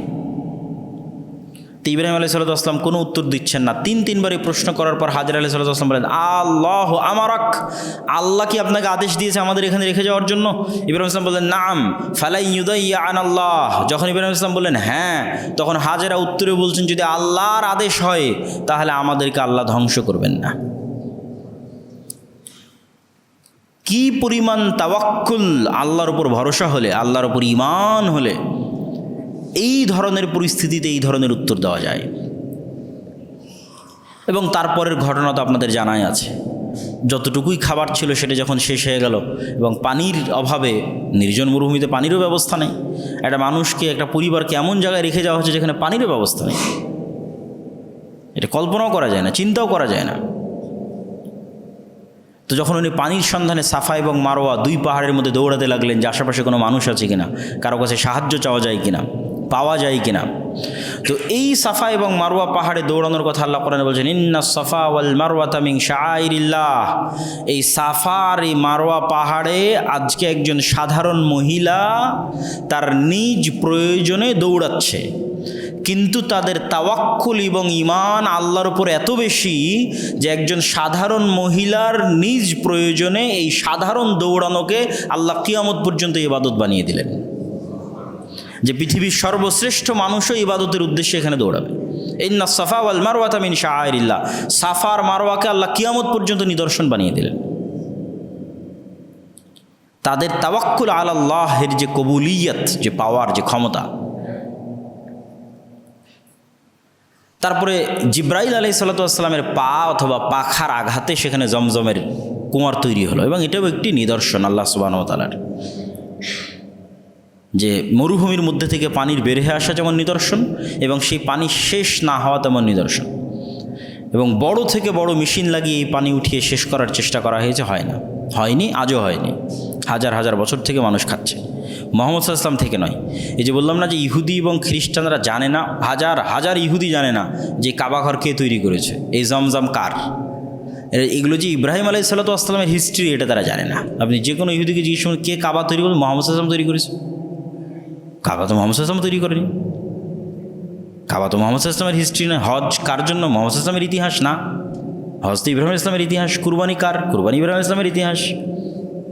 তথা আমরা এই মাসে যা বাস্তবায়ন করতে যাচ্ছি এগুলো একটাও স্টার্টিং মুহাম্মদ সাল্লাল্লাহু আলাইহি ওয়াসাল্লাম নয়, এগুলো সবগুলোর স্টার্টিং ইব্রাহিম আলাইহিস সালাতু ওয়াস সালাম। সেটা হজ হোক, সেটা কুরবানি হোক, যেটাই হোক।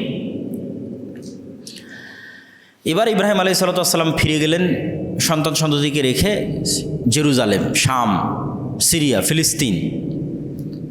এবং আল্লাহ সুবহানাহু ওয়া তাআলা তাকে স্বপ্নে দেখালেন যে তিনি তার সন্তানকে কুরবানি করতেছেন। এটা পরীক্ষা। ইব্রাহিম আলাইহিস সালাতু ওয়াস সালামের মতো আল্লাহর এত প্রিয় বান্দার অন্তর বেশি ভালোবাসার জন্য পাগল হয়ে গেছে তার সন্তানের। তা এখন সন্তান এবং যে স্ত্রীকে উনি বেশি ভালোবাসতেন, যে সন্তানকে বেশি ভালোবাসতেন, দূরে রেখে আসো। তো দূরে রেখে আসার পরেও হয়তো ইব্রাহিম আলাইহিস সালামের অন্তর থেকে সেই ভালোবাসাটা কমতেছে না। তো ইব্রাহিমের অন্তরে তো শুধু রাজ থাকবে রব্বুল আলামিনের, সন্তান সন্ততির নয়। কেন? এটাই ফিতনা। তাহলে তো আপনি জীবন দিতে পারবেন না, স্যাক্রিফাইস করতে পারবেন না, আপনি জিহাদে যেতে পারবেন না যদি আপনার সন্তানের প্রতি বেশি ভালোবাসা থাকে আল্লাহর চাইতে। যদি আপনি স্ত্রীর প্রতি আল্লাহর চাইতে, টাকার প্রতি আল্লাহ জীবন দেওয়ার জন্য যেতে পারবেন না, মুনাফিক হয়ে যাবেন। তাহলে প্রকৃত হানিফ, প্রকৃত কানেত, যেটা দিয়ে শুরু করেছিলাম, ওই পরীক্ষায় তো পাশ করতে হবে। তাহলে অন্তরে সর্বোচ্চ ভালোবাসা থাকতে হবে রব্বুল আলামিনের, সন্তানের নয়, স্ত্রীর নয়। এবার আল্লাহ সুবহানাহু ওয়া তাআলা আদেশ দিলেন, যাও যে সন্তানকে ভালোবাসো এই সন্তানকেই জবাই করো। ভালোবাসার পরীক্ষা। ইব্রাহিম আলাইহিস সালাতু ওয়াস সালাম জেরুজালেম থেকে আবার আসলেন মক্কায়। ইয়া আবাতি ইন্নী আরা ফিল মানাম, ইয়া বুনাইয়া ইন্নী আরা ফিল মানামি আন্নী আযবাহুকা। হে আমার বৎস, হে আমার সন্তান, আমি দেখতেছি আমি স্বপ্নে তোমাকে জবাই করতেছি। ফাংজুর মাযা তারা, তুমি বলো তোমার মতামত কি। ইয়া আবাতি ফাআল মা তু'মার সাতাজিদুনি ইনশাআল্লাহ মিনাস সাবিরিন। হে আমার পিতা, আল্লাহ আপনাকে যে আদেশ দিয়েছে আপনি করেন, আপনি আমাকে ধৈর্যশীলদের অন্তর্ভুক্ত পাবেন। ফালাম্মা আসলামা ওয়া তাল্লাহু লিল জাবিন ওয়া নাদাইনাহু আইয়া ইব্রাহিম। দুইজনই যখন ইসলাম গ্রহণ করলো, শাব্দিক অনুবাদ করলাম কোরআনের আয়াতের, ফালাম্মা আসলামা, দুইজনই যখন ইসলাম গ্রহণ করলো। ইসলাম নামটা এখান থেকে এসেছে। কি ইসলাম গ্রহণ করলো? দুইজন। তথা পিতা তার সন্তানের প্রতি ভালোবাসাকে কুরবানি দিয়ে দিল, কেননা এটা আল্লাহর আদেশ। সন্তান নিজের জীবন কুরবানি দিয়ে দিল, কেননা এটা আল্লাহর আদেশ। আল্লাহর আদেশের সামনে এই লেভেলের আত্মসমর্পণকে ইসলাম বলা হয়, যে আল্লাহর আদেশের সামনে সর্বোচ্চ পর্যায়ের আত্মসমর্পণ। তখন আমি ডাক দিয়ে বললাম, ওয়ানা দাইনা হুয়াইয়া ইব্রাহিম কদ সাদ্দাক্তার রুইয়া। ইব্রাহিম, তুমি তোমার স্বপ্নকে সত্য করেছো, তোমার সন্তানের জীবন নেওয়ার আমার দরকার নাই। ইট ওয়াজ জাস্ট এক্সাম, একটা পরীক্ষা ছিল, ইমতিহান। ওয়াফাদাইনাহু বিযিবহিন আযীম, বরং তোমার সন্তানকে আমি মুক্ত করে দিচ্ছি এর চেয়ে বড় কুরবানি দিয়ে। এবং আসমান থেকে কুরবানি পাঠানো হলো, এবং সেই কুরবানি জবাই করার মাধ্যমে ইসমাইল আলাইহিস সালাতু ওয়াস সালামকে মুক্ত ঘোষণা করা হলো। তো ইব্রাহিম আলাইহিস সালাতু ওয়াস সালাম এই যে পরীক্ষায় পাশ করলেন, সন্তানের প্রতি ভালোবাসা, স্ত্রীর প্রতি ভালোবাসা, উনি কাকে বেশি ভালোবাসেন? আল্লাহ সুবহানাহু ওয়া তাআলাকে সবচেয়ে বেশি ভালোবাসেন।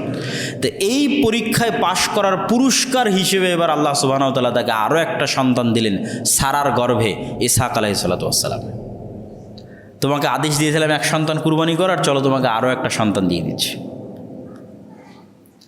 এবার ইসহাক আলাইহিস সালাতু ওয়াস সালামকে যখন আল্লাহ সুবহানাহু ওয়া তাআলা দিলেন, এই যে ইসহাক থেকে শুরু করে ঈসা আলাইহিস সালাম পর্যন্ত লম্বা সময় এই লম্বা সময় যদি আমরা ধারাবাহিক দুই একটা নবীর নাম বলি, কোরআনে ধারাবাহিক আল্লাহ সুবহানাহু ওয়া তাআলা অনেক নবীর নাম এই জায়গায় বলেছে। ইসাকের ছেলে ইয়াকুব, ইয়াকুবের ছেলে ইউসুফ, ইউসুফের বাকি 11 ভাই, তারপরে 400 বছর পর মুসা, মুসার ভাই হারুন, মুসা ইসলামের পর ইউশা বিন নুন, তারপরে দাউদ, দাউদের পর সুলাইমান, তারপরে আইয়ুব, তারপরে ঈসা, জাকারিয়া, ইয়াহইয়া, সালেহ। এই যে পুরো নবীদের যে সিলসিলা একদম ঈসা আলাইহিস সালাতু ওয়াস সালাম পর্যন্ত, এই পুরো লম্বা সময়ে ইসমাইলের সন্তানেরাও কিন্তু আছে মক্কায়, কিন্তু কোনো নবী নাই। কাবা ঘরও আছে, কিভাবে আছে ওটাও বলতেছি, এবং পরে গিয়ে আমরা দুটেই মিলিয়ে দিচ্ছি। তো এদিকে ইসাক আলাইহিস সালামও বড় হচ্ছে, ওইদিকে ইসমাইল আলাইহিস সালামও বড় হচ্ছে। পরবর্তীতে একদিন ইব্রাহিম আলাইহিস সালাম আবারও জেরুজালেম থেকে মক্কায় গেলেন, 1200 কিলোমিটার পথ পায়ে হাঁটতেন, অথবা ঘোড়ায় অথবা উঠে, আল্লাহু আলাম, আল্লাহ জানে। তো গিয়ে সালাম দিচ্ছেন, বাড়িতে বাড়ির মালিক নাই, ইসমাইল নাই। তোমরা কেমন আছো? কাইফা হাইয়াতুকুম, কেমন আছো তোমরা? বল নাহনু ফি শিদ্দা, খুব কষ্টের মধ্যে আছে, বেটার বউ বলতেছে। তো এটা যে বলার পর আর কোনো কথা ইব্রাহিম আলাইহিস সালাম জিজ্ঞেস করেনি। বলছে বাড়িতে বাড়ির মালিক আসলে সালাম দিও, আর বলিও যে গাইয়ির উতবাতা বাবি, দরজার কপাট চৌকাট যেন পরিবর্তন করে নেয়। আবারও কতদিন পর ইব্রাহিম আলাইহিস সালাম গেছে, আল্লাহু আলাম। তো ইব্রাহিম আলাইহিস সালাম যেখানেই যেতেন, বর্ণিত আছে যে তার একটা সুগন্ধি ছড়িয়ে থাকতো এবং বোঝা যেত যেখানে তিনি এসেছিলেন। ইসমাইল আলাইহিস সালাম আসার পর বললেন, আনাসা শাইআন, কেউ কি এসেছিল? উনি বুঝতে পারলেন কেউ, হ্যাঁ এরকম একজন বৃদ্ধ মুরব্বী মানুষ এসেছিল।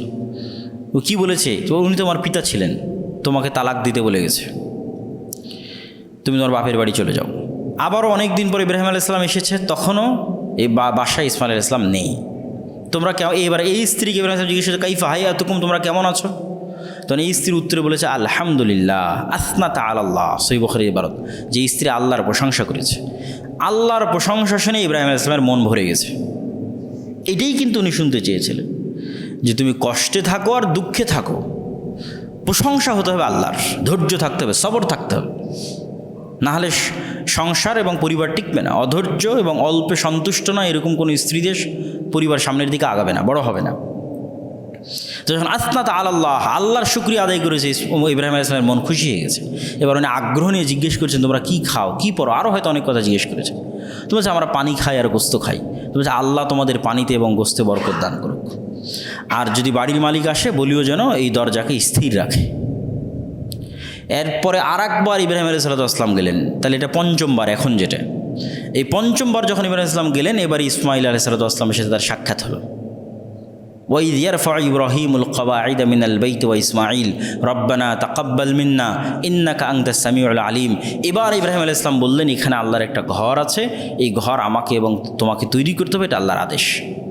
তখন বাপ বেটা মিলে পাথরের উপর পাথর রেখে তৈরি করতে লাগলেন, আর একটা পাথরকে আল্লাহ লিফটের মতো মজেজা দিয়ে দিলেন, যেটা মাকাম ইব্রাহিম। উঁচুতে উঠতে চাইলে উঁচুতে উঠে, নিচে নামতে চাইলে নিচে নামে। ওয়াতাহহির বাইতি লিত-তাইফিনা ওয়াল আকিফিনা ওয়ার রুক্কাইস সুজুদ। আর আল্লাহ আমাকে আদেশ দিয়েছেন এখান থেকে হজের ঘোষণা দিতে, এবং এই ঘর পরিষ্কার রাখতে তাওয়াফকারীদের জন্য, রুকুকারীদের জন্য, সিজদাকারীদের জন্য। কাকে আদেশ দিচ্ছে পরিষ্কার রাখতে? ইব্রাহিম আর ইসমাইল। তাহলে ইব্রাহিম আর ইসমাইল হলো মসজিদের খাদেম। তাহলে ইব্রাহিমের ওই সন্তানের বংশধরেরাও মসজিদের খাদেম, যেমন মারিয়াম আলাইহিস সালাম মসজিদের খাদেম। ইব্রাহিমের এই সন্তানের বংশধরেরাও মসজিদের খাদেম। ডাইরেক্ট কোরআনের আয়াত যে মসজিদ পরিষ্কার রাখার দায়িত্ব তোমাদের। তাহলে মসজিদের সাথে কানেক্টেড থাকলে আদর্শ পরিবার তৈরি হয়। যদি ইব্রাহিমের পরিবারকে সবচেয়ে আদর্শ পরিবার গণ্য করা হয়, তাহলে ইব্রাহিমের দুই পরিবারই, ইব্রাহিম এবং ইসমাইল এবং ইসহাক, এরা হচ্ছে মসজিদের সাথে কানেক্টেড। এদের কাজ মসজিদ রক্ষণাবেক্ষণ করা, মসজিদ পরিষ্কার করা, মসজিদ দায়িত্ব পালন করা। ওয়াজ্জিন লিন্নাস ওয়াজ্জিন ফিন্নাস বিল হজ। আর মানুষের মধ্যে হজের ঘোষণা দিয়ে দাও। কোনো মানুষ নাই, জন নাই, পরিবার নাই, পরিজন নাই, মানুষের মধ্যে হজের ঘোষণা দেওয়া হলো। তাহলে এই হজ ইব্রাহিম আলাইহিস সালামের যুগ থেকে চলে আসতেছে। এবং যখন মুহাম্মদ সাল্লাল্লাহু আলাইহি ওয়াসাল্লাম ছোটোবেলায়, তখনও তার বাপদাদারা হজ করতেন। যখন মুহাম্মদ সাল্লাল্লাহু আলাইহি ওয়াসাল্লাম ছোটো, তখনও তিনি এদের চাচাদের সাথে দায়িত্ব পালন করতেন। মানুষজন বিভিন্ন দিক থেকে হজ করতে আসতো, তো জমজমের পানি তাদেরকে খাওয়ানোর জন্য, কুয়া থেকে পানি উঠিয়ে তাদের খাওয়ানো হতো। তাহলে হজ চলমান ছিল, কাবা ঘরে তাওয়াফ চলমান ছিল মুহাম্মদ সাল্লাল্লাহু আলাইহি ওয়াসাল্লাম নবী হওয়ার আগে থেকেই। আলম তারা কাইফা ফাআলা রাব্বুকা বিআসহাবিল ফিল আলম ইয়াজআল কাইদাহুম ফি তাজলিল। আব্রাহার বাহিনী আসলো কাবা ধ্বংস করতে, মুহাম্মদ সাল্লাল্লাহু আলাইহি ওয়াসাল্লামের তখন জন্মই হয়নি। তাহলে কাবা অস্তিত্বমান, যেটা ইব্রাহিম আলাইহিস সালাম তৈরি করে গেছে। তাহলে এরা কার সন্তান? এই দীর্ঘ সময়ে, যেই দীর্ঘ সময় ইসহাক থেকে, ইয়াকুব থেকে, ইউসুফ থেকে, তার 400 বছর পরে মুসা হয়ে, হারুন হয়ে, দাউদ হয়ে, সুলাইমান হয়ে, আইয়ুব, ঈসা, জাকারিয়া হয়, ঈসা আলাইহিস সালাম পর্যন্ত, এই যে লম্বা 2,5-3 হাজার বছর, এই 2,5-3 হাজার বছর ইসমাইলের সন্তানেরা এখানে আছেই, এই কাবা এবং কাবার পাশে আছি, এই কাবা আবাদ করছে, এখানে হজ হচ্ছে, সব হচ্ছে। আল্লাহ সুবহানাহু ওয়া তাআলা তাওরাত, জবুর, ইনজিল সবগুলোতে বলে রাখলেন তোমাদের ভাইয়ের মধ্যে একটা নবী আসবে। তারা মনে করলো এই ভাই মনে হয় আমরাই, ইয়াকুব এবং তার 11 সন্তান। কিন্তু ইসহাকেরও তো ভাই আছে, ইসমাইল। ইসমাইলের বংশতে একজনও নবী আসেনি। মুহাম্মদ সাল্লাল্লাহু আলাইহি ওয়াসাল্লামের নবুয়তের সবচেয়ে বড় প্রমাণ হচ্ছে এখন পর্যন্ত, আজ পর্যন্ত ইসমাইলের বংশে মুহাম্মদ ছাড়া কেউ নবীর দাবি করেনি। যে মুহাম্মদ সাল্লাল্লাহু আলাইহি ওয়াসাল্লামের আগে ইসমাইলের বংশে আর কেউ নবীর দাবি করত, মুহাম্মদ সাল্লাল্লাহু আলাইহি ওয়াসাল্লামের পরে ইসমাইলের বংশে আর কেউ নবীর দাবি করত, that would be a conflict, সেটা একটা কনফ্লিক্ট হতে পারত। কিন্তু ইসমাইল আলাইহিস সালামের বংশে আজ পর্যন্ত, টিল নাও, কেউ নবী দাবি করেনি একজন ছাড়া, মুহাম্মদ সাল্লাল্লাহু আলাইহি ওয়াসাল্লাম। তাহলে মুহাম্মদ সাল্লাল্লাহু আলাইহি ওয়াসাল্লাম রক্তে ইব্রাহিমের উত্তরসূরি, আদর্শে ইব্রাহিমের উত্তরসূরি, ঐতিহ্যও, ওই যে ইব্রাহিম কাবা তৈরি করেছে, জমজম ইব্রাহিম আলাইহিস সালামের কানেক্টেড, হজ ইব্রাহিম আলাইহিস সালামের কানেক্টেড, কুরবানি ইব্রাহিম আলাইহিস সালামের সাথে কানেক্টেড। যে একটা মিসিং ছিল সেটা হচ্ছে ইব্রাহিমের আর এক সন্তান ইসহাক, ওটাও মুহাম্মদ সাল্লাল্লাহু আলাইহি ওয়াসাল্লাম কানেক্টেড করলেন। আল্লাহ বললেন সালাত আদায় করতে হবে মসজিদে আকসামুখী হয়ে, অথচ তখন মক্কাতেই আছে, কাবাতেই আছে। কাবাতে থেকে সালাত আদায় করতে হচ্ছে মসজিদে আকসামুখী হয়ে। এটা ওই মক্কা এবং ওই মদিনার ইহুদি খ্রিস্টান ছাড়া এই মুশরিকদের এটা নলেজও ছিল না যে এটা কেমনে সম্ভব। যেখানে ছোটোর থেকে আমরা বড় হচ্ছি এই কাবাকে দেখে, সেখানে মোহাম্মদ কেমনে মসজিদে আকসার দিকে মুখ করে সালাত আদায় করছে, কিন্তু ইহুদিরা বুঝতো যে মসজিদে আকসার দিকে মুখ করে কেন সালাত আদায় করে, এটার কারণ ইহুদিরা বুঝতো। তারপরে মুহাম্মদ সাল্লাল্লাহু আলাইহি ওয়াসাল্লাম যখন বললেন যে তিনি মেরাজে গেলেন, সুবহানাল্লাযী আসরা বিআবদিহি লাইলাম মিনাল মাসজিদিল হারামি ইলাল মাসজিদিল আকসা আল্লাযী বারাকনা হাওলা। মক্কা থেকে ডাইরেক্ট আকাশে উঠানো হয়নি, মক্কা থেকে মসজিদে আকসায় নিয়ে যাওয়া হয়েছে, মসজিদে আকসায় সকল নবীর মধ্যে সালাত আদায় হয়েছে, সেখান থেকে আকাশে উঠানো হয়েছে। তো পুরো ইব্রাহিম আলাইহিসসালাতু ওয়াসসালামের যে জীবনী এবং ইব্রাহিম আলাইহিসসালাতু ওয়াসসালামের 2 সন্তান এবং ইব্রাহিম আলাইহিসসালাতু ওয়াসসালামের 2 স্ত্রী এবং তাদের আদর্শ, এটা হচ্ছে পৃথিবীর সর্বশ্রেষ্ঠ আদর্শ পরিবার। আল্লাহ সুবহানাহু ওয়া তাআলা কোরআন মাজিদে বলেছেন যে ইন্নাল্লাহা আস্তাফা আদামা ওয়া নূহা ওয়া আলা ইব্রাহিমা ওয়া আলা ইমরান আলাল আলামিন। আল্লাহর বাছাই করা কয়েকটা পরিবারের মধ্যে একটা পরিবার হচ্ছে আলে ইব্রাহিম। ওয়া হাবনা লাহু ইসহাকা ওয়া ইয়াকুবা ওয়া জাআলনা ফি যুররিয়্যাতিহিন নবুওয়াহ। আমি ইব্রাহিমকে দিয়েছি ইসহাককে, আমি ইব্রাহিমকে দিয়েছি ইসমাইলকে, আর আমি ইব্রাহিমের বংশে নবুওয়াতকে পার্মানেন্ট করে দিয়েছি, পার্মানেন্ট। আর ইব্রাহিমের বংশের বাইরে কোনো নবী আসবে না। এত সর্বোচ্চ সম্মান আল্লাহ সুবহানাহু ওয়া তাআলার কাউকে দেয়নি। তাহলে ইব্রাহিম আলাইহিস সালাম যেমন আদর্শ পিতা, ইব্রাহিম আলাইহিস সালামের 2 স্ত্রী যেমন আদর্শ স্ত্রী, ইব্রাহিম আলাইহিস সালামের 2 সন্তান তেমন আদর্শ সন্তান। তো এই পুরো পরিবারের কাছ থেকে আদর্শ শিখতে হবে এবং মিল্লাতে ইব্রাহিমের প্রকৃত অনুসারী হওয়ার মানদণ্ডের ভিত্তিতেই সত্যতার মাপকাঠি নির্ধারণ হবে। এই মাপকাঠিতে 2টা পয়েন্ট খুব জরুরি। তার 1 নম্বর পয়েন্ট হচ্ছে তাওহীদ। 1 নম্বরই আসবে তাওহীদ। আল্লামা ইকবাল লিখেছেন कि আজকের যুগের মুসলমানদের জন্য ये दौर अपने बराहिम की तलाश में है। আজকের যুগের মুসলমানদের বাঁচার একটাই রাস্তা, মুসলমানদের মধ্যে ইব্রাহিম তৈরি হচ্ছে না। একটা যদি ইব্রাহিম তৈরি হতো তাহলে মুসলমানদের মুক্তি নিশ্চিত হয়ে যেত। এটা আল্লামা ইকবাল লিখেছেন, ये दौर अपने बराहिम की तलाश में है। এই যুগে ইব্রাহিম নাই, হানিফ স্তরের কোনো তাওহীদবাদী নাই। এমনি মুসলমান আছে, এমনি নিজেকে তাওহীদবাদী দাবি করতেছে, কিন্তু হানিফ যেটা সর্বোচ্চ স্তরের তাওহীদ, ওই স্তরে পৌঁছার মতো ঈমান, তাওহীদের ঈমান কোনো মুসলমানের নাই। যদি আসে, চলে আসে, তাহলে ওখান থেকেই বিজয় শুরু। তাহলে ইব্রাহিম আলাইহিসসালাতু ওয়াসসালামের মতো তাওহীদপন্থী বলতে আসলে কি বুঝাচ্ছে, এটা অনেক অ্যাঙ্গেল থেকে ব্যাখ্যা করা যাবে। ইব্রাহিম ইসলামের জীবনের প্রত্যেকটা পরীক্ষার অ্যাঙ্গেল থেকে ব্যাখ্যা করা যাবে, যার কিছু সামারি যদি আপনারা বুঝে থাকেন তাহলে অলরেডি বুঝে গেছেন। আমি মূর্তির সামনে যাই না তার মানে আমি তাওহীদপন্থী না। টাকার প্রতি আপনার যে মায়া আছে ওইটা আপনার তাওহীদকে নষ্ট করে দিচ্ছে। তার মানে কি টাকা উপার্জন করতে হবে না? জি না, টাকা উপার্জন করতে হবে, কিন্তু দাউদ আর সুলাইমান তো পৃথিবীর সবচেয়ে কোটিপতি, সবচেয়ে ক্ষমতার মালিক। কিন্তু দাউদ আর সুলাইমানের অন্তরে কি ক্ষমতা ঢুকতে পেরেছিল? অন্তরে কি টাকা ঢুকতে পেরেছিল? পায়ের নিচে ছিল। টাকা দিয়ে আপনার পকেট ভর্তি হয়ে থাক, সারা ঘর বাড়ি ভর্তি হয়ে থাক, কিন্তু অন্তরে না ঢুকুক। যখন অন্তরে ঢুকে যায়, ধন সম্পদ, ক্ষমতা, নারী, সন্তান সন্ততি, কোনো কিছুই যখন অন্তরে ঢুকে যায় আল্লাহ সুবহানাহু ওয়া তাআলা ব্যতীত, ওটাও তো একটা শিরক। কিন্তু ওই শিরক মানুষ ধরতে পারে না, কেন? ওই মাপের তাওহীদ আঁচ করার মতো জ্ঞানই তো মানুষের নাই। তাহলে শিরক মানে শুধু আমি মূর্তির সামনে গেলাম না তাই মূর্তি শিরক মুক্ত না। আপনি সিগারেটের সাথে আসক্ত, বিড়ির সাথে আসক্ত, ওটাও এক প্রকার, মানে ওই অ্যাঙ্গেল থেকে চিন্তা করলে আপনি পূর্ণাঙ্গ তাওহীদবাদী নন। কেননা আপনার ইলাহকে, মানে ইত্তাবা ইলাহু হাওয়া, আপনার ইলাহ হচ্ছে ওই সিগারেট, আপনার ইলাহ হচ্ছে ওই জুয়া, ওই নেশা, ওইটা ছাড়া আপনি বাঁচতে পারেন না। আর যে আল্লাহর সাথে কানেক্টেড সেটা আল্লাহকে ছাড়া বাঁচতে পারবে না। ওগুলো তো বহুদূরের কথা।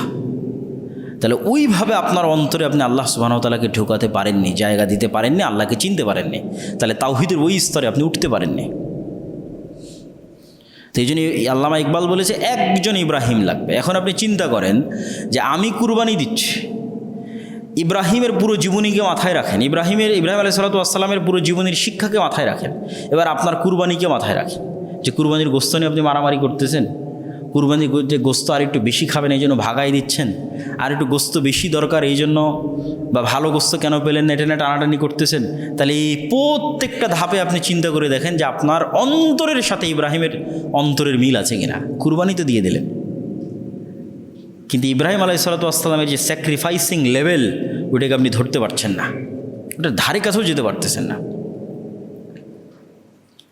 তাহলে শুধু কুরবানি দিলে হবে না, শুধু হজ করলে হবে না, ইব্রাহিম আলাইহিসসালাতু ওয়াসসালামের ওই আদর্শটা ধরতে পারতে হবে। হজে গেছেন, হজে গিয়ে আপনার রুম ভালো হয়নি, এসি নাই, তাবু ভালো হয়নি, তো আপনি গেলে একটার উপর ধৈর্য ধরতে পারছেন না। সবসময় গালি গালাজ গিবত পরনিন্দার ওপর আছেন। আরে টাকা পয়সা সব নিয়ে নিয়েছে, মুআল্লিম দিল না, এটা দিবে বলেছিল এটা দিল না, কাছে হোটেল দিবে বলেছিল কাছে দিল না। তাহলে আপনি কোন জায়গায় ইব্রাহিম আলাইহিসসালাতু ওয়াসসালামের আর তার স্ত্রীদের ওই আদর্শ, ওই ধৈর্য, ওই তাওয়াক্কুল আল্লাহর ওপর আছে? আর ইব্রাহিম ইসলামের পুরো জীবনের আর একটা বড় শিক্ষা হচ্ছে যে এটা বললাম যে একটা সাধারণ মহিলার সাধারণ কাজকে আল্লাহ ইবাদত বানিয়ে দিলেন, এটা ইখলাস এবং তাওয়াক্কুল আল্লাহর প্রমাণ। ওই মক্কায় গিয়েই আপনি সারাদিন ছবি তুলতেছেন, ফেসবুকে দিচ্ছেন, তাহলে আপনি ইখলাসের ওই জায়গায় নাই, তাওয়াক্কুল আল্লাহর ওই জায়গায় নাই। তাহলে আমাদের কুরবানি বলেন, আমাদের হজ বলেন, আমাদের সিয়াম বলেন, এই প্রত্যেকটা যে ইব্রাহিম আলাইহিসসালাতু ওয়াসসালামের আদর্শ থেকে আমরা নিচ্ছি, আমাদের অন্তর সেই তাওহীদের কাছাকাছি নাই। তো ইব্রাহিম আলাইহিসসালাতু ওয়াসসালামের এই জীবনী থেকে আমাদের যেটা শিখতে হবে এবং আমাদের যেটা করণীয়, এবং সামনে আমাদের কুরবানি আসতেছে সেটাতে দৃষ্টি রেখে আমাদের যেটা করণীয় সেটা হচ্ছে আমাদের নিয়ত পরিষ্কার করা, ইব্রাহিম আলাইহিসসালাতু ওয়াসসালামের আদর্শে আদর্শমণ্ডিত হওয়া, তার সন্তানদের আদর্শে আদর্শমণ্ডিত হওয়া, তার স্ত্রীদের আদর্শে আদর্শমণ্ডিত হওয়া, এবং আরও চিন্তা করা, আরও গবেষণা করা, বিভিন্ন অ্যাঙ্গেল থেকে অনেক কিছু শিক্ষার আছে। আপনার জীবনের প্রত্যেক চড়াই উতরাইয়ের সাথে আপনি নবীদের জীবনের কোনো না কোনো অংশের মিল পাবেন। আপনি বড় ধনী হন, বড় রাজা বাদশাহ হন, রাস্তার ফকির হন আর দোকান হন, আপনার জীবনের প্রত্যেক চড়াই উতরাইয়ের সাথে আল্লাহর নবীদের বর্ণনা করা জীবনের কোনো না কোনো অংশের মিল পাবেন। এবং ওখান থেকে আপনি শিক্ষা নিতে পারবেন যে কোন পরিবেশে তারা কী করত আর আমি কি করছি। আল্লাহ সুবহানাহু ওয়া তাআলা আমাদের কুরবানিগুলোকে কবুল করুক, আল্লাহুম্মা আমিন। এবং ইব্রাহিম আলাইহিসসালাতু ওয়াসসালাম তার সন্তান সন্ততি এবং তার পরিবারের আদর্শকে বুঝার, শিখার এবং মানার তৌফিক দান করুক, আল্লাহুম্মা আমিন। যখনই মানুষের কাছে জ্ঞান থাকে এবং তার সাথে ঈমানের নূর যুক্ত হয়, এবং যেখান থেকে নূর আসবে সেটার সাথে সে কানেক্টেড থাকে। নূর কোথায় থেকে আসবে? নূরের উৎস হচ্ছে ওহী। মানুষের অন্তর তো মৃত, নূর ছাড়া। হার্টবিট প্রকম্পিত হচ্ছে কিন্তু অন্তর মারা গেছে, কেন? নূর নাই। এই নূরটা কই থেকে আসবে? নূর আসে ওহী থেকে। ওহী হচ্ছে নূরের উৎস, তথা কোরআন এবং হাদিস। ওখান থেকে যখন আমরা নূর নিব এবং আমাদের অন্তরে নূর থাকবে এবং আমাদের অন্তর আলোকিত থাকবে, জীবিত থাকবে এবং আমাদের কাছে জ্ঞান আছে, ওহীর জ্ঞান আছে, তখনই পৃথিবীর যে কোনো পরিস্থিতি, যে কোনো পরিবেশে আমরা আল্লাহ সুবহানাহু ওয়া তাআলার সাথে কানেক্টেড থাকার রাস্তা খুঁজে বের করতে পারবো এবং ইসলামের মূল্যবোধের উপর চলার রাস্তা খুঁজে বের করতে পারবো। সর্বোপরি আল্লাহ সুবহানাহু ওয়া তাআলার সাহায্য চাইতে হবে, কেননা আমাদের আদি পিতা ভুল করেছে এবং তিনি নিজে ভুলেও গেছে। আমরাও ভুল করব, ভুলেও যাব। ভুল করেছে কি নিষেধ করেছে? শয়তান হিতাকাঙ্ক্ষী হিসেবে পথভ্রষ্ট করেছে, কসম করে বলেছে, আল্লাহর কসম আমি আপনার হিতাকাঙ্ক্ষী হয়ে বলছি, যদি আপনি এই গাছের ফল খান তাহলে আপনি ফেরেশতা হয়ে যাবেন আর পার্মানেন্ট জান্নাতে থাকতে পারবেন, নাহলে গ্যারেন্টি নেই কখন আল্লাহ আপনাকে জান্নাত থেকে বের করবে। তাহলে শয়তানের ওয়াসওয়াসা দেওয়ার স্টাইল হচ্ছে আপনার হিতাকাঙ্ক্ষী গুনাহ হিসেবে ওর মধ্যে করলেনই দেখা যে না এই কাজটার মধ্যে করলে এই উপকার আছে, দিয়ে আপনাকে ফাঁদে ফেলে দেবে। তো শয়তানের সাথে শত্রুতার যে সাইকোলজি, এটা আমাদের ধরতে পারতে হবে। এটা ভুল করেছে, ভুলে গেছেন। রুহের জগতে আদম আলাইহিস সালাম দাউদ আলাইহিস সালামকে 40 বছর হায়াত দিয়েছে। 60 আর 40 দাউদের বয়স 100 বছর। এখন যখন মালাকুল মউত চলে এসেছে 40 বছর আগে, তখন আদম আলাইহিস সালাম বলছে আমার হায়াত তারা 40 বছর আছে। আপনি ভুলে গেছেন, আপনি রুহের জগতে আপনার সন্তানকে 40 বছর দিয়েছেন। আল্লাহ নবী বলছে পিতা ভুলে গেছে সন্তানের ভুলে যাবে। তো ভুল করা আর ভুলে যাওয়া মানুষের পার্মানেন্ট অসুস্থ। ফলত এখানে কেউ নিষ্কলুষ, নিখুঁত এবং নিষ্পাপ নাই। ভুল করবে, তওবা করবে, এর জন্য আল্লাহ আমাদের সৃষ্টি করেছে। ফলত আমি একদম 100% একটা গুনাহ আমার দ্বারা হবে না, এটা আসলে মানুষের পক্ষে সম্ভব। কিন্তু বারবার আল্লাহর কাছে ফিরে আসতে হবে। তাওয়াব, বারবার তওবাকারী। আওয়াব, আল্লাহ সুবহানাহু ওয়া তাআলার কাছে বারবার যে ফিরে আসে, এটা নবীদের গুণ আল্লাহ কোরআনে বলেছে।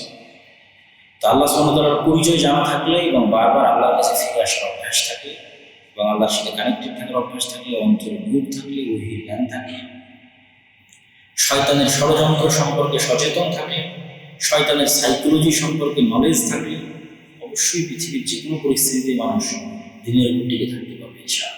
কবুল করুন। আমরা সবাই বৈঠক শেষে দোয়া করি, সুবহানাকা আল্লাহুম্মা ওয়া বিহামদিকা আশহাদু আল্লা ইলাহা ইল্লা আনতা আস্তাগফিরুকা ওয়া আতুবু ইলাইক। আসসালামু আলাইকুম ওয়া রাহমাতুল্লাহ।